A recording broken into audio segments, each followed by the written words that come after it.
سیدنا حضرت ایوب السختیانی رحمہ اللہ فرمایا کرتے تھے من احب ابا بکر فقد اقام الدین، جس نے سیدنا ابوبکر صدیق رضی اللہ تعالیٰ عنہ سے محبت کی اس نے اپنے دین کو سیدھا کر لیا۔ ومن احب عمر فقد اوضح السبیل، جس نے سیدنا حضرت عمر بن خطاب رضی اللہ تعالیٰ عنہ سے پیار کیا، محبت کی، اس نے اپنی زندگی کے راستے کو واضح کر لیا۔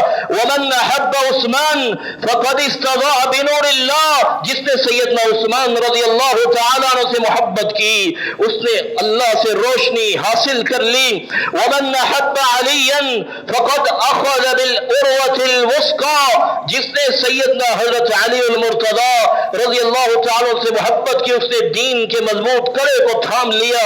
ومن قال الحسن فی اصحاب رسول اللہ صلی اللہ علیہ وسلم، جس نے صحابہ کرام رضی اللہ عنہ کے بارے میں اچھی بات کہی، فقد بری من النفاق، سن لیجئے وہ منافقت سے بری ہو گیا ہے۔ جس نے زبان کو ٹیڑھا کیا ہے منافقت سے محفوظ نہیں ہو سکتا۔